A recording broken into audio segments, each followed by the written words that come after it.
Ambegaonkar breaking news. Mansar प्रतिनिधी. एकलेरे तालुका आंबेगाव येथील हिंदू मुस्लिम ऐक्याचे पवित्र स्थान असलेल्या श्री श्यामादार बाबा देवस्थान यात्रा उत्सवानिमित्त शुक्रवार दिनांक 17 रोजी परमेश्वर महाराज उगले नांदगाव यांचे काल्याचे कीर्तन पार पडले. यावेळी मोठा जनसमुदाय कीर्तन ऐकण्यासाठी उपस्थित होता.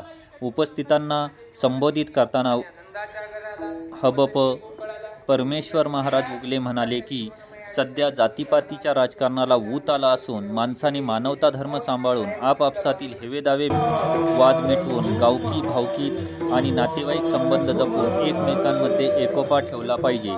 यामुळे गावात होणाऱ्या धार्मिक कार्यक्रमांमध्ये नवचैतन्य निर्माण होऊन गावचे नाव उज्ज्वल होत असते. सायंकाळी 7 वाजता संदल शेरणी मिरवणूक श्यामादार बाबा देवस्थान दर्गेजवळ होणार आहे. यावेळी शोभेचे दारुकाम, कलशधारी महिला, बाबांची चादर, गलब हे मिरवणुकीच्या अग्रस्थानी असणार आहेत. सप्ताह काळामध्ये योग्य आणि चोख नियोजन. हबप किसन महाराज डोके, शिवसेना तालुका प्रमुख संतोष डोके, माजी उपसरपंच ज्ञानेश्वर डोके, दीपक डोके, बाळशीराम डोके, संतोष महाराज डोके, शशिकांत डोके, अरुण शिंदे, मनोज डोके, नामदेव डोके, दत्तात्रय शिंदे, निलेश डोके तसेच जय शंभो नारायण, कमलजा देवी व चारंगबाबा मित्रमंडळाच्या सर्व सभासदांनी केले. यात्रा उत्सवानिमित्त शनिवार आणि सोमवार 2 दिवसीय बैलगाडा शर्यतीचे आयोजन एकलेरे ग्रामस्थांनी यात्रा उत्सव कमिटीच्या माध्यमातून केले आहे. यावेळी जवळपास 450 बैलगाडी धावणार असून 2 लाख रुपयांची बक्षिसे यात्रा उत्सव कमिटी, ग्रामस्थ, दानशूर व्यक्ती यांच्या वतीने ठेवण्यात आली आहे. बैलगाडा शर्यतीचे योग्य आणि चोख नियोजन शिवसेना तालुका प्रमुख संतोष डोके, माजी सरपंच अंशू शिंदे, ज्ञानेश्वर डोके, ग्रामपंचायत सदस्य प्रदीप शिंदे, बाळासाहेब शिंदे, सोपान लोंढे, राहुल डोके, मनोज डोके, श्यामादार बाबा बैलगाडा संघटना, हंटर ग्रुप यांच्या सर्व सभासदांनी केले आहे. यंदा प्रथमच 2 दिवसीय बैलगाडा शर्यतीचे आयोजन एकलेरे ग्रामस्थ यांच्या वतीने करण्यात आले आहे. शनिवारी रात्री 9 वाजता इश्काचा बाण हा मनोरंजनाचा ऑर्केस्ट्रा कार्यक्रम ठेवण्यात आला आहे. पण हे 2 जे सांगितले ना, राजस आणि तामस, हे काल्याच्या दिवशी आनंदी. त्याचं कारण असेल, सात्विक लोक का आनंदी आहे? आज भगवंताचे लीला ऐकायला. राजस का आनंदी आहे? आज महाप्रसाद मिळणार. आणि तामस का आनंदी आहे? 8 दिवसाची कटकट आज बंद होणार म्हणून ते आवडत नाही. ते सवय नाही ना, हे काही ऐकायची मान ही 3 वर्ग. ते देवाचं चरित्र विशेष महाराज. कोणतं चरित्र ऐका. काय झालं माहिती का? वसुदेवाने देवकी नावाची बहीण कंसाला दिली. प्रमाणाने सांगतो, वसुदेवा देत देवकी बहीण लग्न माझी विघ्न झाली. ते ऐका. लग्नात विघ्न झालं आणि आकाशात वाणी झाली. महेश महाराज आकाशातील वाणीने कंसाला सांगितलं. आकाशाची वाणी सांगत असे, कंसा मानी हा भरोसा बोलण्याचा. काय होईल त्यावेळेला? देवकीच्या गर्भा येईल भगवान, रक्षील ब्राह्मण गाई भक्त. ए कंसा, जिच्या लग्नामध्ये नाचतोय तिच्या पोटी येणारा 8वा तुझा वैरी. घाबरला कंस, क्षणाचाही विलंब केला नाही.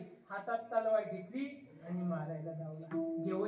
योग मायने रोहिणीच्या उदरी नेऊन घातला आणि 8वा जो कृष्ण अष्टमीच्या रात्रीला 12 वाजता 8 वर्षाची मूर्ती देवकीच्या समोर उभी राहिली. देवाचा अवतार किती आहे? 8वा. देवकीच्या पोटी 8वा. किती? अष्टमी. आपल्या 7 दिवस किती आज? आज देवाचं चरित्र कितव्या दिवशी सांगायचं? 8व्या दिवशी. देवाने 8 8 8 8 8 संख्या. भगवान कृष्ण सगळीकडे 8 पण देवाने 8च संख्या का निवडली? 1 ते 10 पर्यंत सर्वात मोठा अंक कोणता आहे? 10 मोठा आहे, पण एकटा नाही 10 मोठा. शून्याच्या पाठिंब्यामुळे मोठा आहे. 0 गुवाहाटीला निघून गेला तर 10 एकावर येतो. मग ह्या 1 ते 10 पर्यंत सर्वात मोठा अंक कोणता? 9. 9 सारखा चांगला आणि पवित्र, शुभ आणि स्थिर अंक नाही. 9 ही संख्या सम आहे का विषम आहे?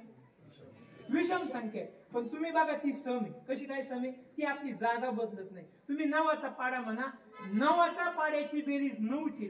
9 1 9. 9 आलाय ना बाबा. 9 दुनी 18. 8ची आणि 1ची बेरीज करा.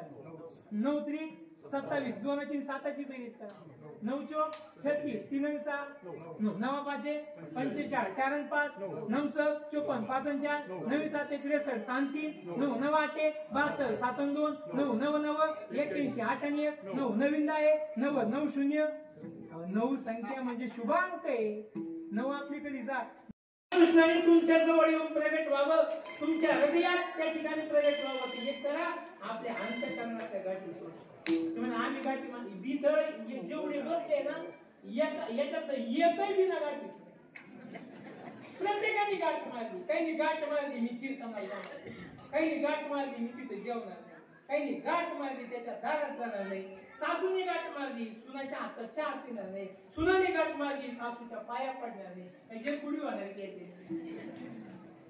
सोडा ना गाठी बोला ना सुनाशी विनंती करतो माझं कीर्तनामधलं ध्येय एकच आहे सर्व लोक हसत राहिले पाहिजे आणि एकमेकाच्या जवळ शरीराने नाही ध्याने मनाने एकमेकाच्या जवळ राहिले लोक बसायला शेजारी मांडीला मांडी लावून बसलेले पण अंतःकरणात गाठी सोडायच्या गाठी काय त्या सुराच्या विरोधात जाता तुम्ही मी तुमचा मुलगा विनंती करतो काय विरोधात जाऊ नका गोड बोला तिच्याशी चांगलं बोला लय जपेल तुम्हाला पण तुम्ही तिच्या विरोधात बाई माझं पोरगं चांगलं होतं तू आली ते बिघडलं ती काही बळच आली नाही मी मगाशी सांगितलं तुम्ही डीजे लावून घ्यायला फेटे बांधून आणले तिचा काही दोष आहे का त्याच्यामध्ये बस चूक कोणाची नाही तुमचं कोण ऐकत नाही मुलगा दोष कोणाला द्याचा मुलाला दोष द्या ना तिथं हिंमत आहे का तुमची दोष द्यायची दोष कोणाला द्याचा तुम्ही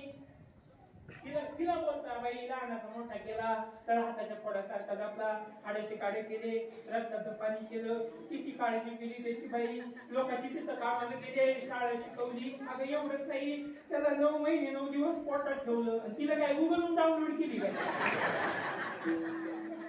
तिला 9 महिने 9 दिवस तिच्या आईने पोटातच ठेवलंय ना वैभवाचे नाते देखील या गोष्टी आपल्याला काय झाल्या पाहिजे या गाठी सुटल्या पाहिजे भेदभाव अंतःकरणातला निघून गेला पाहिजे जितली गाठ सुटली भगवंत सांगतात मी तिथं प्रगट होतो 8 वर्षाची वरती प्रगट झाली रामकृष्ण